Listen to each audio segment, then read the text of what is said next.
Someone speaks, a word, a glance, a silence where warmth should have been, and something within you crumbles. The day that had been bright goes dark. The confidence you possessed evaporates. You replay the moment endlessly, examining it from every angle, suffering the wound afresh with each repetition. Sleep becomes difficult. Work becomes impossible. The person who wounded you occupies your thoughts as thoroughly as any lover, except that instead of joy they bring only poison. You have experienced this? I have experienced this. The mightiest among us have experienced this, and we have all assumed, because no one ever told us otherwise, that this is simply the price of being human. It is not. Between the event and your suffering lies a mechanism invisible, automatic, but entirely within your jurisdiction. You have been hurting yourself, believing that others were hurting you. This is not accusation. It is liberation. For what you do to yourself, you can cease doing. The pages before you contain the method. Apply it, and I make you this promise: nothing and nobody will ever hurt you again. The wound that leaves no mark one have lived long enough upon this earth to observe a curious and melancholy truth, one so pervasive that we have ceased to notice its strangeness. The human being, that magnificent creature capable of enduring the most extraordinary physical torments, collapses utterly before injuries that leave no visible mark upon the flesh. I have watched men who stood unflinching against the Kaiser's artillery crumble into ruin at a single unkind remark from a spouse. I have seen women of iron constitution, who nursed the dying through the darkest hours of pestilence, brought to their knees by the whispered gossip of neighbors. This is passing strange. Consider this paradox with me. A colonel of my acquaintance distinguished himself at Omdurman, standing steady as bullets sang past his ears and comrades fell around him. This same man, decorated for valor, returned to England only to be reduced to trembling wretchedness by his wife's observation that he had grown stout. Weeks of black mood followed, not from the proximity of death, but from breath shaped into words. The transformation was complete, from lion to lamb, from conqueror to conquered. Now, here is the peculiar thing. Physical wounds heal in weeks. Emotional wounds fester for decades. We have the hierarchy precisely backwards, treating bruises with greater seriousness than betrayals, when the evidence demonstrates that invisible injuries cause far greater lasting damage. The surgeon's knife produces pain that fades. The critic's tongue produces pain that endures for years. Yet we possess no bandages for the soul, no hospitals for the wounded heart. But I say to you now, when two observations appear contradictory, one of them must rest upon a false assumption.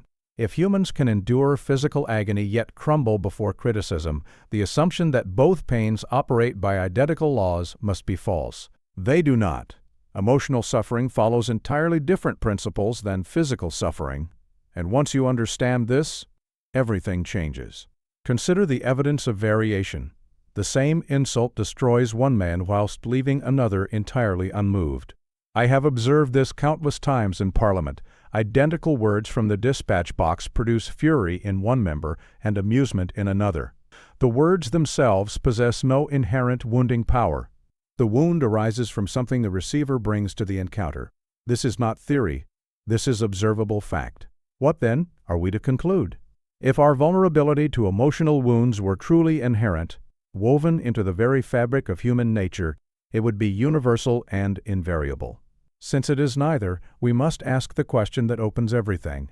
What have we learned that makes us vulnerable, and can it be unlearned? The answer, I am convinced, is yes. The wound that leaves no mark is a wound we inflict upon ourselves, though we know it not. And what we have constructed, we can deconstruct. When you next find yourself wounded by words, pause before the familiar descent into suffering. Ask yourself, would every person on earth respond as I am responding? The answer is no. Some would laugh, some would shrug, some would not even notice. This recognition that your response is not the only possible response creates a crack in the prison wall. Through that crack, light enters. If the wounding power does not reside in the words themselves, then where does it reside? What mechanism transforms neutral sounds into agonizing experiences? We must now examine the doctrine that has enslaved us since the nursery. The doctrine of chains. From our earliest nursery days, we have been taught a doctrine so universally held that questioning it seems almost mad.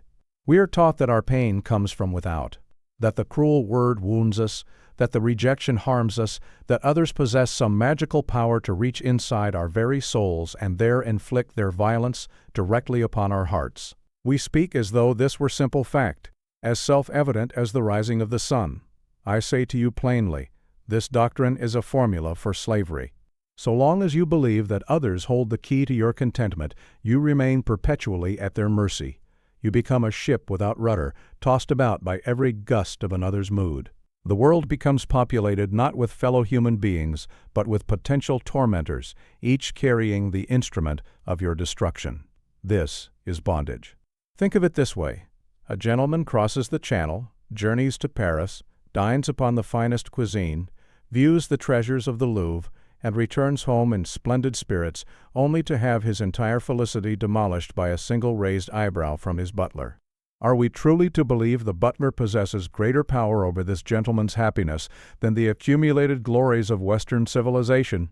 Yet I have witnessed precisely this scene in various forms countless times in the drawing rooms of England. Let me explain the mechanism. Those who believe their happiness depends upon others' behavior inevitably attempt to control that behavior.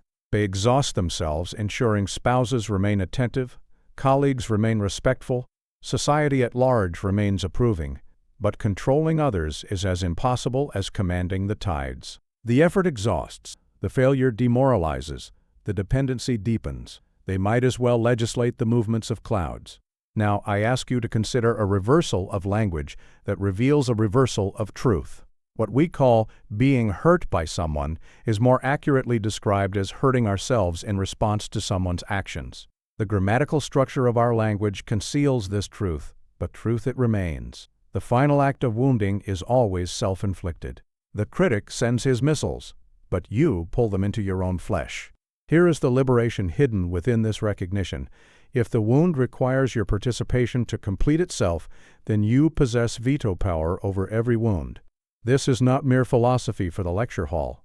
This is mechanical fact, as demonstrable as the laws governing the motion of planets. The power that seemed to reside with others has, all along, resided with you. You have been the gatekeeper of your own suffering. I do not say this to blame you. You were taught the doctrine of external causation from infancy. It is woven into the very grammar of your speech. The recognition of self-inflicted wounding is not accusation, but opportunity. Be gentle with yourself as these ideas take root. You are not at fault for believing what everyone believes, but you need not continue believing it.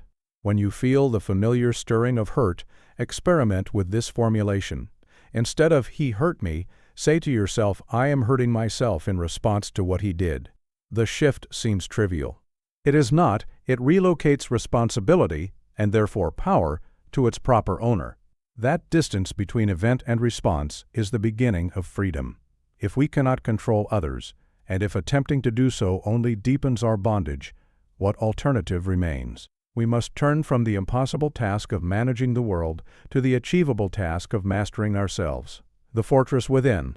Having demolished the false refuge of external control, I must now reveal the true stronghold. There exists within each person a fortress that, once properly constructed, renders its occupant impervious to the arrows of misfortune and malice alike. This fortress is not built of stone, but of understanding. Its walls are raised not by architects, but by the patient labor of the disciplined mind. And once erected, it stands proof against every assault that life or mankind can devise. I speak from bitter experience. During my wilderness years, when I was cast out from government and regarded by many as a spent force, I received letters of such venom, read newspaper columns of such contempt, and endured social slights of such deliberate cruelty that a lesser understanding might have destroyed me. Former colleagues crossed the street to avoid greeting me. The newspapers delighted in my decline. But I had learned that these missiles could only land if I provided them with a target. I built Chartwell stone by stone during those dark seasons. And I built something else, invisible but more enduring, within my own mind. The external fortress and the internal one rose together. Both required patience, both required method, both required the understanding that proper construction cannot be rushed. You see, all this time you have been defending the wrong position. You have manned the ramparts facing outward, watching for threats from others, whilst the true battle occurs within. The enemy is not the critic, but your response to criticism. Not the rejection, but your interpretation of rejection. You have been fighting on ground you cannot hold, whilst leaving undefended the territory that is entirely yours. Let me explain the three territories of control. There are things you cannot control, others actions, opinions, words. There are things you can influence but not command, relationships, reputation, outcomes. And there are things you control absolutely, your own thoughts, interpretations, responses. Sovereignty means ruling the third territory whilst making peace with the impossibility of ruling the first. Most men exhaust themselves in the first territory and neglect the third entirely. A well-constructed fortress does not prevent attack. It renders attack ineffective. So too with the sovereign mind. It does not prevent criticism, rejection, or betrayal. It renders these unable to penetrate to the vital centers where damage is done. The arrows still fly. They simply find no vulnerable flesh. This is what I mean when I say, nothing and nobody will ever hurt you again. I must warn you against premature optimism. Understanding the concept is not the same as possessing the capacity. The fortress exists as possibility. It must still be built. Do not expect immediate invulnerability. Expect instead the recognition that invulnerability is achievable, and let that recognition fuel the patient work ahead. Also, beware the error of withdrawal. Thinking sovereignty means not caring.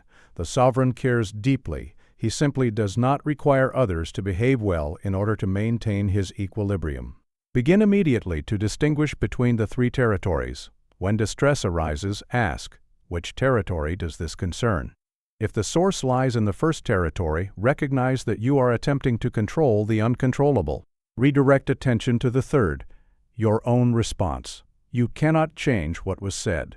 You can change what you do with what was said. The fortress exists. It can be built. But how? What are the actual materials, the precise methods, the architectural principles? We must now descend into the detail of construction. The sacred gap between moment and response.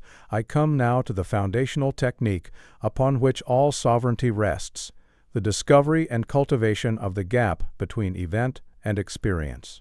Between every occurrence and your response to that occurrence, there exists a space, a gap, a moment of choice that determines everything.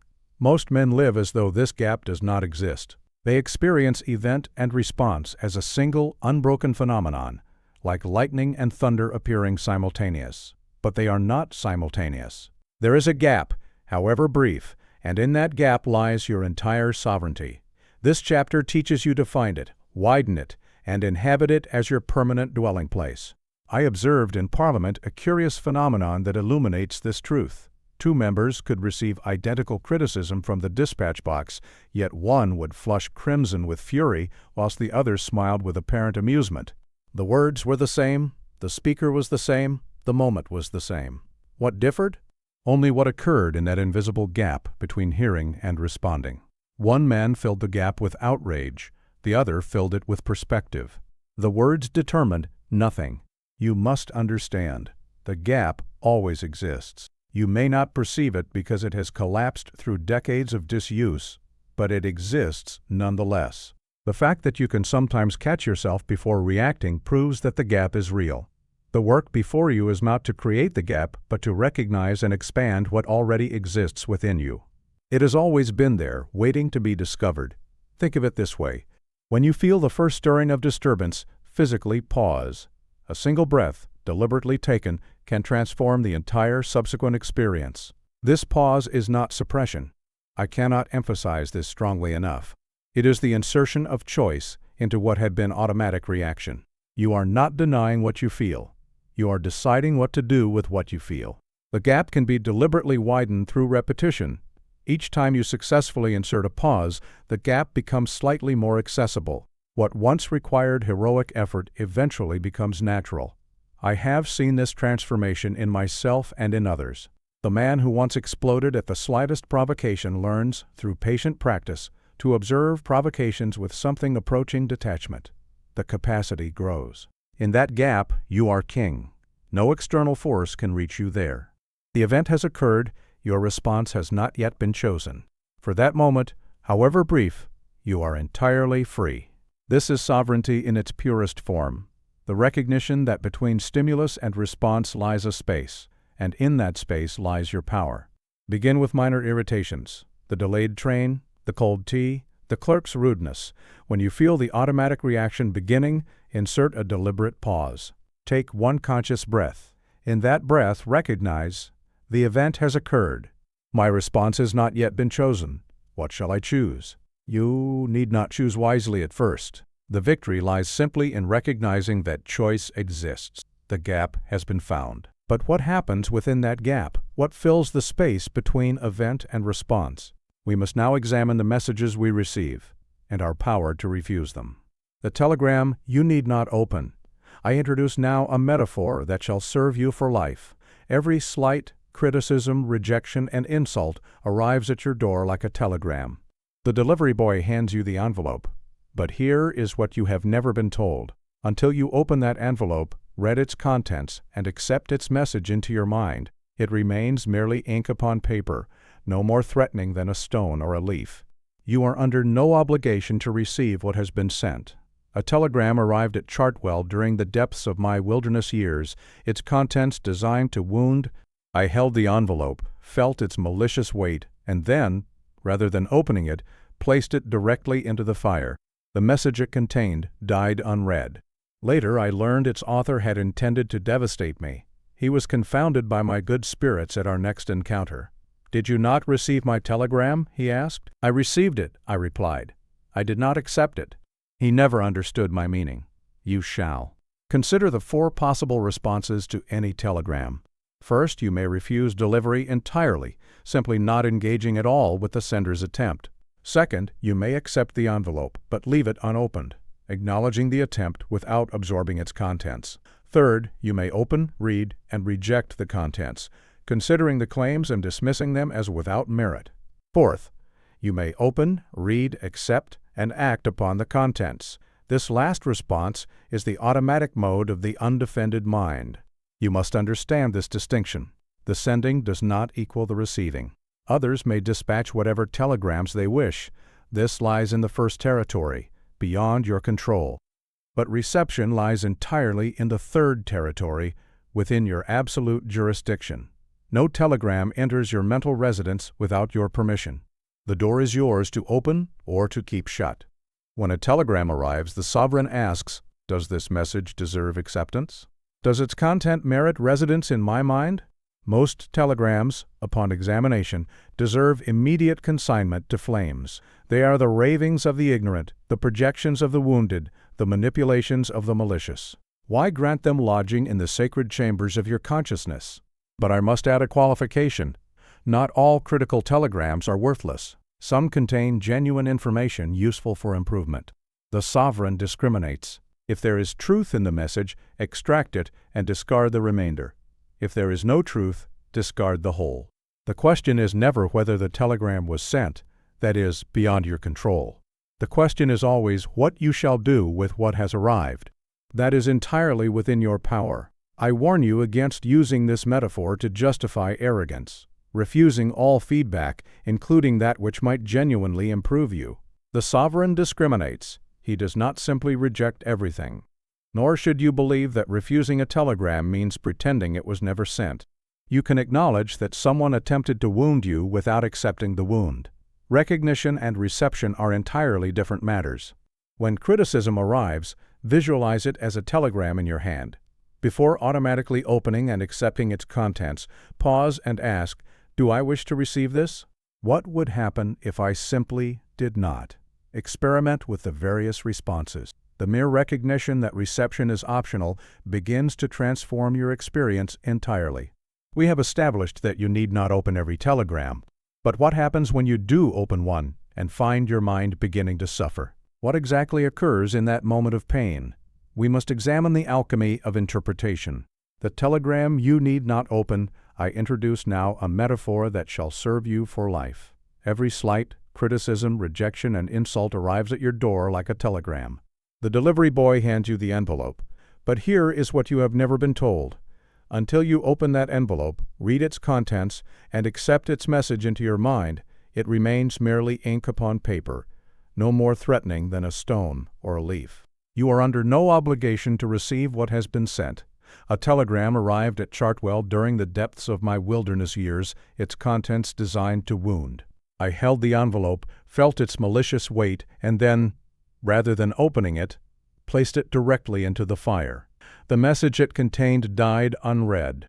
Later I learned its author had intended to devastate me. He was confounded by my good spirits at our next encounter.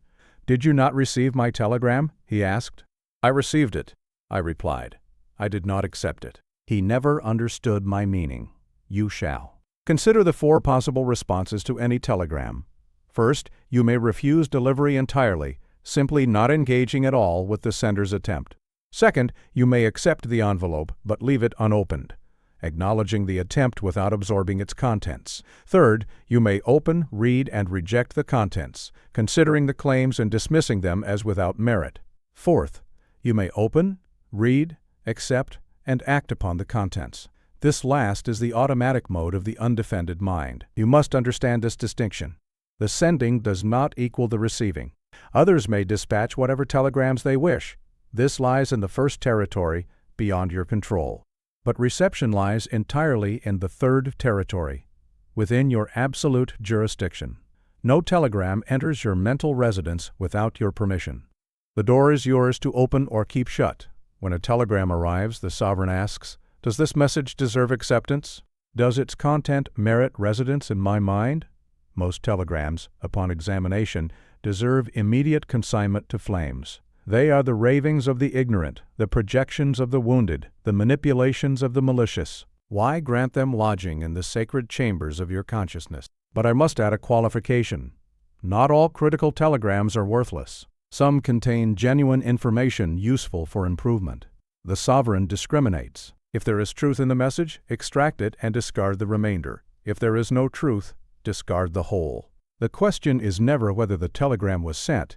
That is beyond your control. The question is always what you shall do with what has arrived. I warn you against using this metaphor to justify arrogance, refusing all feedback, including that which might genuinely improve you.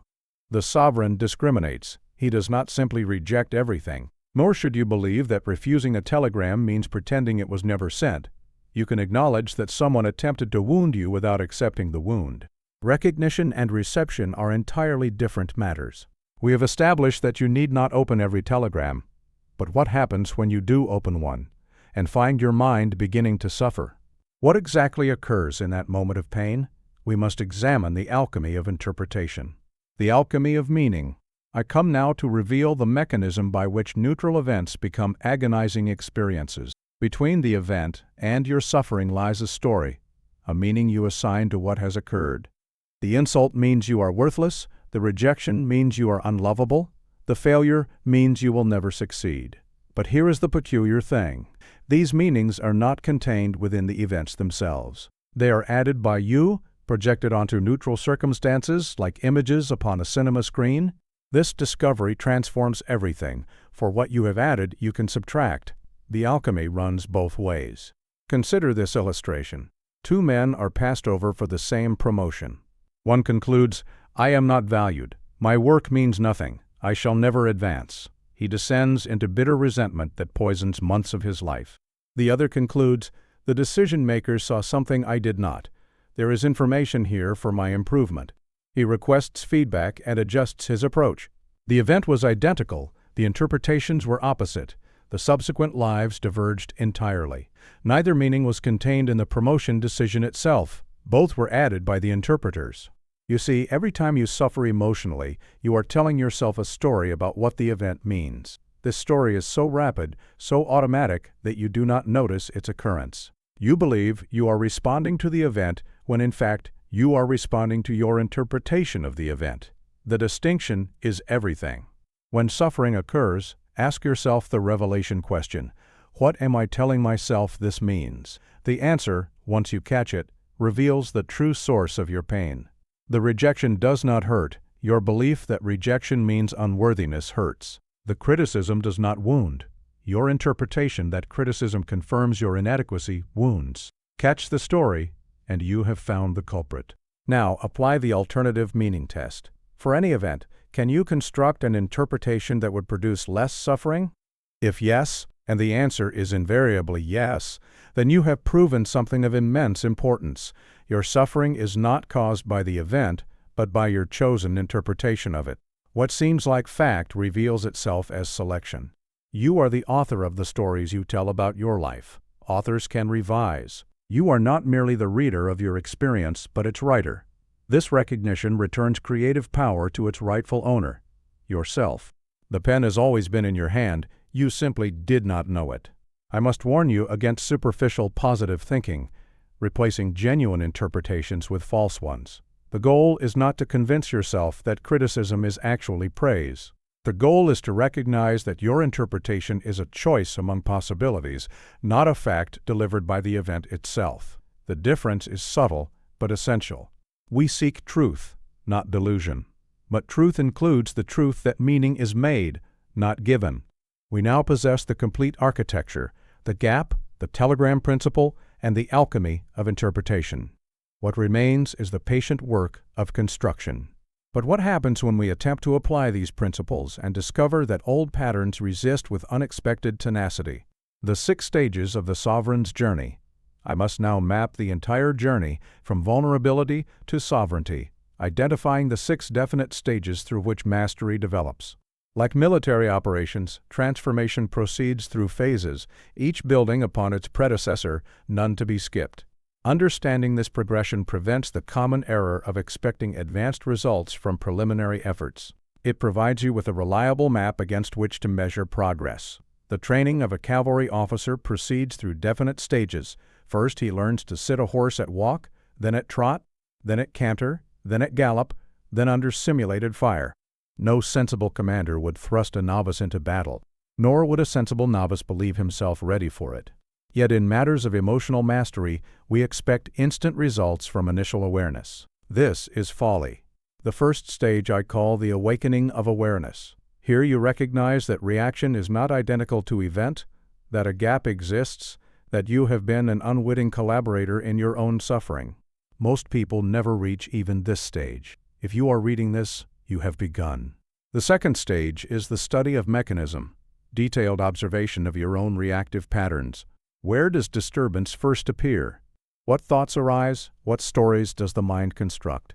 This is reconnaissance before battle. The third stage is the recognition of interpretation, catching the interpretation in the act, seeing the story you tell yourself about events, distinguishing the event from your meaning-making about it. The fourth stage is the cultivation of alternative perspective, developing the capacity to generate alternative interpretations, becoming the author rather than merely the reader of your experience. The fifth stage is the installation of new patterns. Through repetition, you train the mind to move automatically toward empowering interpretations. What once required conscious effort becomes instinct. The cavalry horse that once bolted at cannon fire now stands steady without thought. The sixth and final stage is the attainment of sovereignty. The gap becomes your permanent dwelling place. Alternative perspective is your natural mode. You have become your own kingdom. The fortress stands complete. Assess honestly which stage you currently occupy. Do not flatter yourself with premature advancement. Most readers beginning this work are transitioning from stage 1 to stage 2. Accept your position without discouragement. There is no shame in being at the beginning. The danger is attempting to operate from a stage you have not yet reached. Understanding stage 6 intellectually does not place you there. Only progressive mastery of stages 1 through 5 can accomplish that. The map is drawn, but every journey encounters resistance, obstacles that seem designed to turn the traveler back. What forms does this resistance take? The enemies of sovereignty. The mind that has spent decades reacting automatically does not surrender its habits without protest. I must now identify the specific forms of internal resistance that sabotage the journey toward sovereignty. The enemies are not external, not the critics or circumstances, but internal. Understanding their nature prevents them from derailing your progress. I knew a member of Parliament who grasped these principles perfectly in theory, yet remained as vulnerable to criticism as ever. Yes, yes, he would say, I understand the gap and the telegram and all of it. But you don't understand. My critics are genuinely vicious. He had fallen prey to the first enemy, the exception argument. This defense permits the mind to acknowledge the principle whilst exempting every actual application. He retired from politics a wounded and bitter man, his considerable intellect having served only to construct more elaborate justifications for his continued suffering. The exception argument whispers, this case is different. These circumstances are special. The principle applies generally, but not here. The counter is simple. No situation is exempt. If the principle is true, it is true universally. The moment you make an exception, you have opened the gate through which all future suffering will march. The second enemy is the postponement temptation. I shall practice sovereignty when circumstances improve, when I am less stressed, when I have more time. This postponement continues indefinitely. The counter, there is no better time than the present difficulty. Practice under comfortable conditions produces no growth. The cavalry officer who trains only on calm days will fail when the battle arrives. The third enemy is subtle and dangerous, the pride of suffering. This is the preference for continued suffering over the admission that one has been the cause of one's own pain. To accept sovereignty is to acknowledge that years of misery were, in some sense, self-inflicted. Pride resists this humiliation. The counter is a question. Would you rather be right or be free? The fourth enemy is the comfort of familiar misery. Strange as it seems, suffering can become comfortable.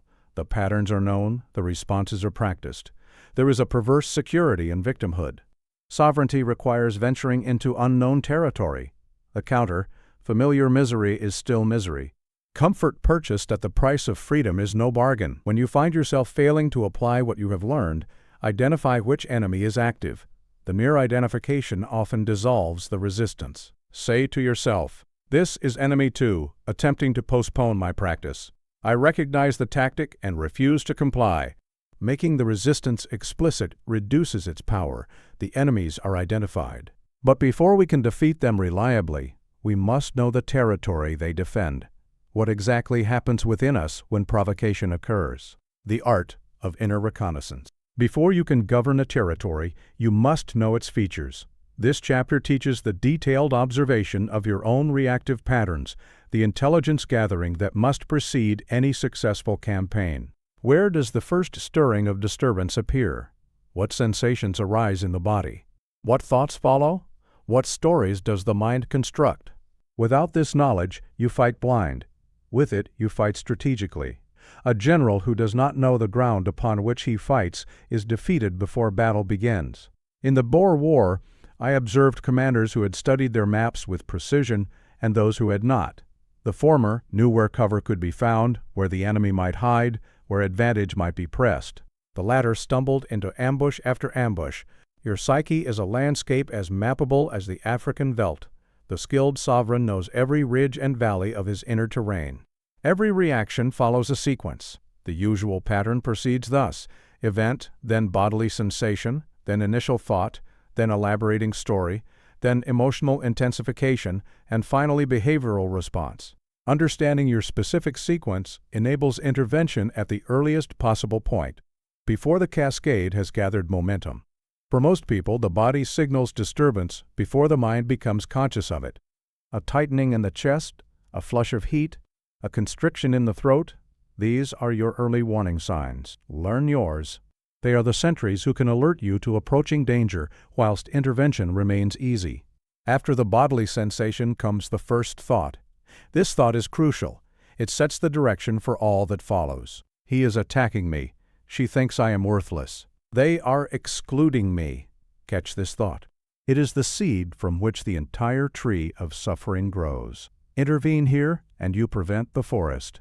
The first thought rapidly elaborates into a full narrative. One critical comment becomes evidence of a conspiracy. One exclusion becomes proof of universal rejection. Map how your mind elaborates. Most people have a small number of characteristic sequences that repeat endlessly. Once you know them, they lose their power to ambush you.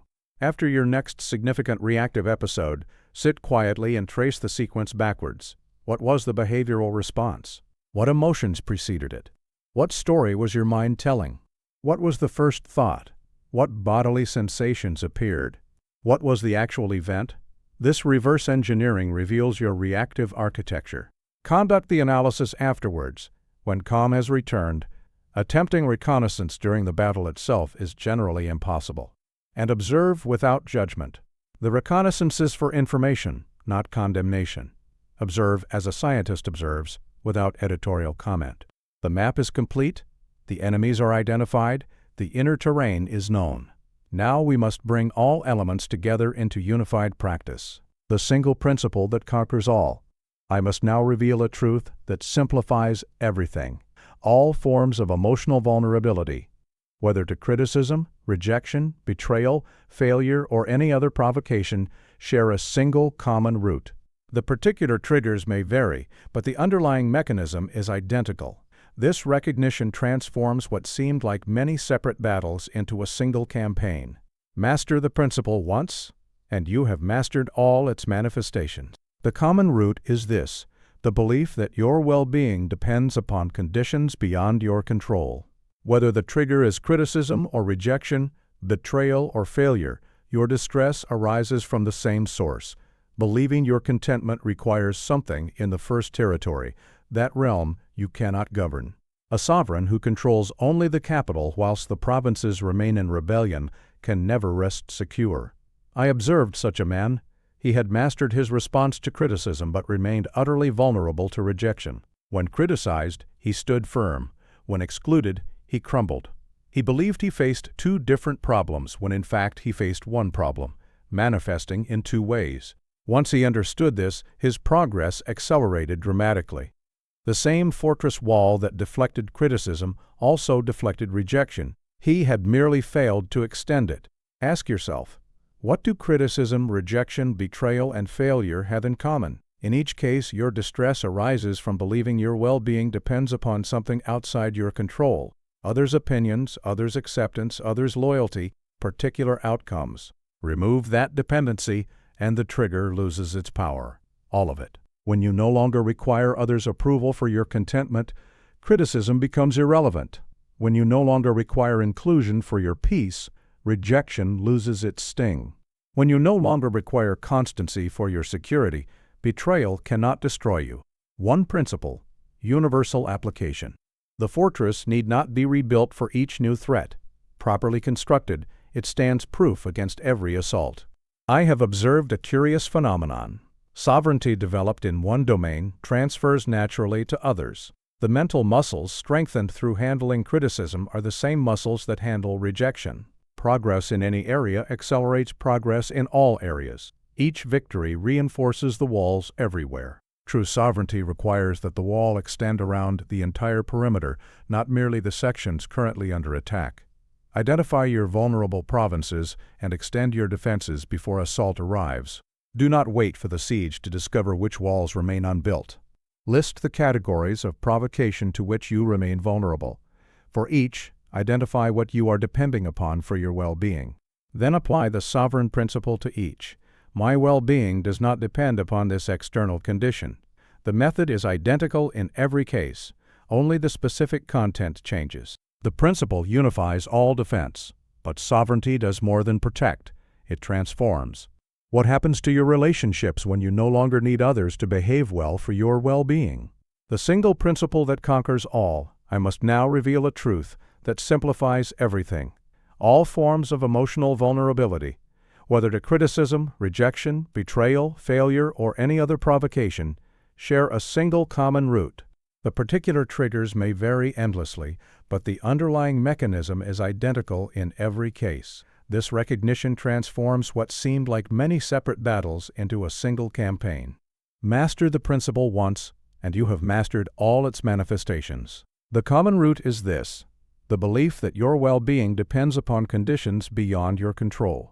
Whether the trigger is criticism or rejection, betrayal or failure, your distress arises from the same source. Believing your contentment requires something in the first territory, that realm you cannot govern. Remove this dependency, and the trigger loses its power. A sovereign who controls only the capital whilst the provinces remain in rebellion can never rest secure. I observed such a man.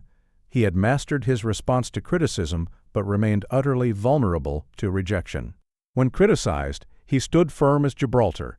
When excluded from a gathering, he crumbled like sand. He believed he faced two different problems when in fact he faced one problem manifesting in two ways. Once he understood this, his progress accelerated dramatically. The same fortress wall that deflected criticism also deflected rejection. He had merely failed to extend it. Ask yourself, what do criticism, rejection, betrayal, and failure have in common? In each case, your distress arises from believing your well-being depends upon something outside your control. Others' opinions, others' acceptance, others' loyalty, particular outcomes. When you no longer require approval for contentment, criticism becomes irrelevant. When you no longer require inclusion for peace, rejection loses its sting. When you no longer require constancy for security, betrayal cannot destroy you. One principle, universal application. I have observed a curious phenomenon. Sovereignty developed in one domain transfers naturally to others. The mental muscles strengthened through handling criticism are the same muscles that handle rejection. Progress in any area accelerates progress in all areas. Each victory reinforces the walls everywhere. The fortress need not be rebuilt for each new threat. Properly constructed, it stands proof against every assault. True sovereignty requires that the wall extend around the entire perimeter, not merely the sections currently under attack. Identify your vulnerable provinces and extend your defenses before assault arrives. Do not wait for the siege to discover which walls remain unbuilt. The time to construct fortifications is during peace, not when the enemy is at the gates. The principle unifies all defense. But sovereignty does more than protect, it transforms. What happens to your relationships when you no longer need others to behave well for your well-being? How sovereignty transforms love. I must now reveal a truth that may seem paradoxical. When you no longer need others to behave in particular ways to maintain your equilibrium, you become free for the first time to truly love them. The fearful cannot genuinely love. They can only use others as instruments of their own emotional regulation. But when you no longer need anything from others in this desperate sense, you become free to appreciate them for what they actually are rather than what you require them to be. Sovereignty is not the enemy of love, but its prerequisite. This truth must be understood. I observed two marriages in my acquaintance. In one, both parties walked upon eggshells, forever managing each other's moods, calculating words to avoid offense, suppressing truths that might provoke. They called this love. In the other, both parties spoke freely, accepting each other's flaws without requiring change for their own peace, offering generosity without expectation of return. The first couple remained technically married, but effectively strangers. The second remained companions through every storm. The difference was sovereignty. You see, when you need someone to behave well for your well-being, you cannot see them clearly. You see only what you need from them. Every interaction becomes a transaction. Behave as I require, and I shall love you. This is not love, it is negotiation. It is commerce dressed in sentiment's clothing. But when your well-being does not depend upon another's behavior, something remarkable occurs. You can finally perceive them as they actually are. Flawed, struggling, doing their best, often failing. And you can choose to love them anyway, not because you need to, but because you wish to. This is love freely given, the only love worthy of the name. The vulnerable manipulate, consciously or unconsciously, to obtain the behavior they need. The sovereign has no need to manipulate. He can afford to be honest, can afford to allow others their freedom, can afford to love without conditions. The greatest gift you can give another is to release them from the burden of maintaining your emotional equilibrium. When you require nothing from them, you give them permission to be themselves. This is the beginning of genuine intimacy. I must add a caution. Do not confuse sovereignty with indifference. The sovereign is not one who does not care. He is one who cares deeply but does not depend. The distinction is everything. Nor should you use these principles to justify remaining in genuinely harmful situations. Sovereignty includes the wisdom to remove yourself from circumstances that damage you. Sovereignty transforms relationships, but it also liberates something else, vast reserves of energy previously consumed in defense. What becomes possible when this energy is freed? The liberation of hidden powers. Consider how much of your mental energy is consumed in defensive operations. The constant vigilance against potential hurt, the management of others' impressions, the nursing of wounds, the rehearsal of grievances, the construction of defenses. The total is staggering. When sovereignty is achieved, these energies become available for creative application. The sovereign discovers reserves he never knew he possessed. During the darkest days of the war, when invasion seemed imminent and many counseled negotiation, I found within myself reserves of energy I had not known existed. Whence did they come? From the cessation of self-concern. When I stopped worrying about my reputation, my legacy, how history would judge me, vast energies were freed for the actual work at hand. The man who defends himself on every front has no forces left for advance. The man who has built the inner fortress can concentrate all his powers upon the task before him. Take an honest inventory of how much mental energy you spend on worrying about what others think, replaying past slights, anticipating future criticism, managing your image, feeling resentful or wounded. This energy belongs to you. It has merely been misallocated. Energy that ceases flowing toward defense does not simply disappear. It becomes available for creation, for service, for engagement with life. You do not merely stop suffering. You gain capacity for flourishing. There is also the matter of moral courage, the capacity to speak truth, to stand against the crowd, to maintain your position in the face of opposition. All of this depends upon immunity to the wound of disapproval. The man who fears the raised eyebrow can never be truly free in his conscience. But he who has built the inner fortress can stand alone against the world if truth requires it. I have observed those who have built their inner fortress move through conflict with a peculiar lightness. They can afford to be generous because they are not afraid. They can afford to be honest because they do not depend upon approval. They can afford to risk because failure holds no terrors. Meanwhile, those who remain vulnerable spend their energies in constant defensive maneuver, forever calculating how to protect themselves from the next potential wound. Begin to notice how you feel after episodes of reactivity resolve. The exhaustion that follows emotional disturbance reveals how much energy was consumed. As you develop sovereignty, consciously direct the liberated energy toward purposes that matter: your work, your relationships, your service to others. Do not let it simply dissipate. Channel it toward worthy ends. Integration has been achieved, but what does full mastery look like? What becomes possible when sovereignty has been so thoroughly embodied that it requires no effort to maintain? The nature of true invulnerability. I must now clarify what mastery actually looks like, dispelling the final misconceptions that might prevent its attainment. The master is not one who never feels. That would be the coldness of the corpse. Rather, the master feels fully, yet remains undiminished by what he feels. He can grieve without being destroyed, encounter injustice without being embittered, face opposition without being deterred. His emotions inform but do not govern. True invulnerability is not the absence of feeling, but the integration of feeling within a sovereign structure. When my daughter Marigold died, I wept as I have seldom wept. The grief was genuine, profound, and I made no effort to deny it. Yet I was not destroyed. The grief passed through me like a great storm. I felt its full force, was battered by its winds, and emerged on the other side altered but intact. This is the nature of true invulnerability, not the inability to feel, but the capacity to contain whatever one feels without being shattered by it. The fortress does not prevent storms, it survives them. The sovereign feels anger when injustice occurs, but he is not governed by the anger. He feels grief when loss strikes, but he is not destroyed by the grief. The emotions arise, inform, and pass through. They do not take up permanent residence and dictate behavior. Imagine a vessel large enough to contain any flood. The sovereign has constructed such a vessel within himself. Whatever pours in can be held. Here is a principle of immense practical importance. Emotions, when neither suppressed nor indulged, pass through relatively quickly. It is the resistance to feeling, the attempt to push away or the tendency to cling, that prolongs disturbance. The sovereign lets emotions arrive, acknowledges them fully, and allows them to depart.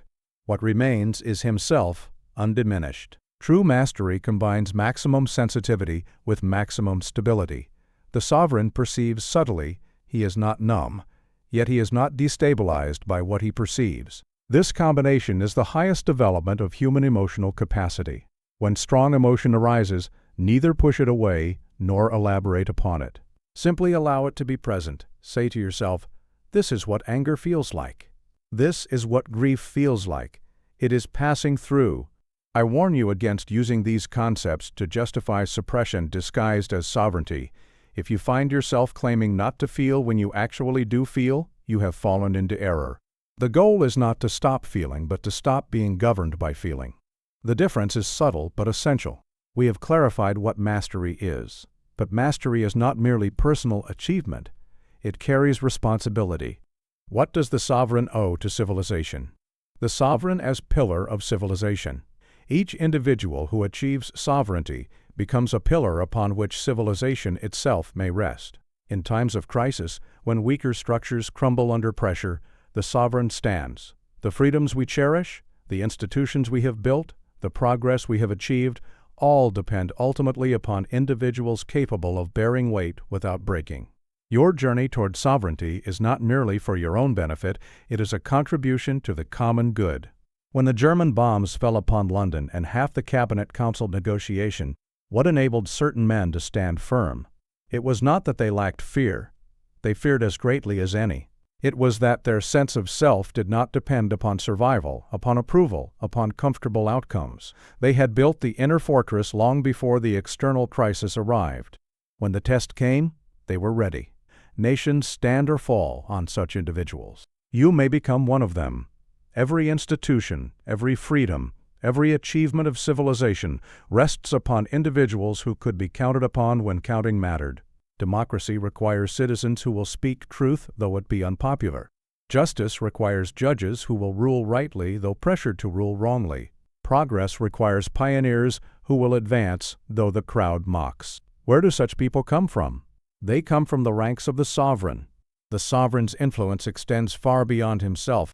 Those around him draw strength from his steadiness.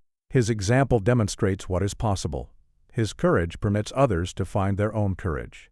One sovereign individual can stabilize an entire community. He becomes a lighthouse for those still tossed upon the seas of reactivity.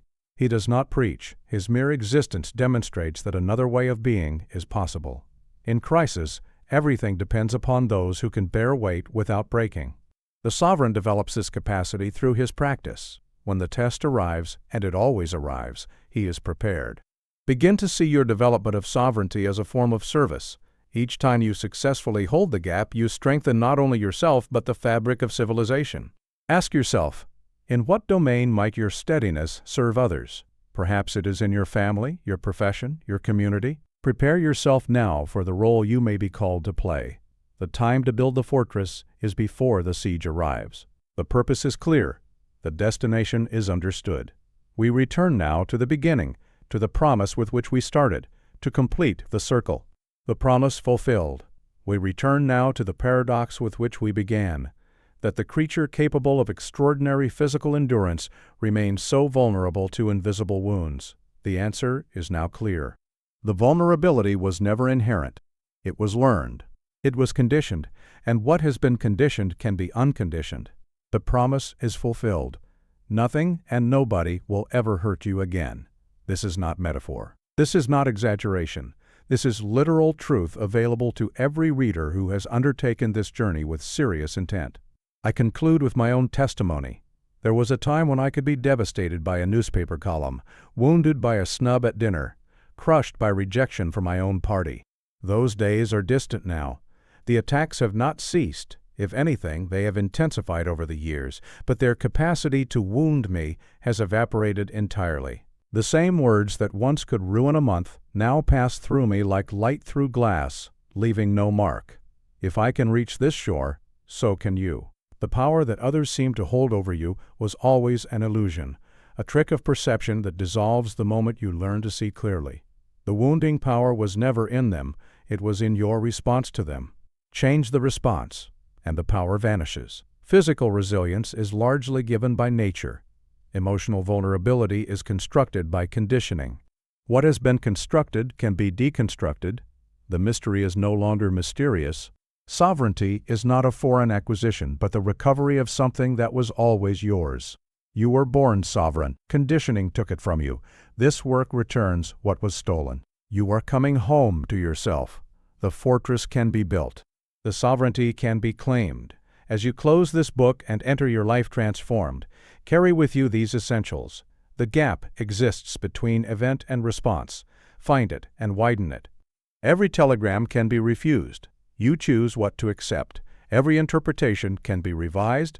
You are the author. Your well-being depends only upon what you control. Claim your sovereignty. Return to these principles daily. They will serve you for life. I must add a final word. The work is never finished. It is only established. The fortress, once built, requires maintenance. The enemies, once identified, return in new disguises. The journey continues for life. But this is not burden. It is blessing. The ongoing practice of sovereignty is itself the good life, not merely preparation for it. The reader who has completed this journey stands transformed. He understands the paradox and knows it is resolved. He possesses the blueprints and has begun the construction. He has glimpsed what lies ahead and knows it is attainable. He is no longer the man who opened this book. He is becoming his own kingdom. Come then, the fortress awaits its builder. The kingdom awaits its sovereign. The world awaits your contribution. And nothing and nobody will ever hurt you again.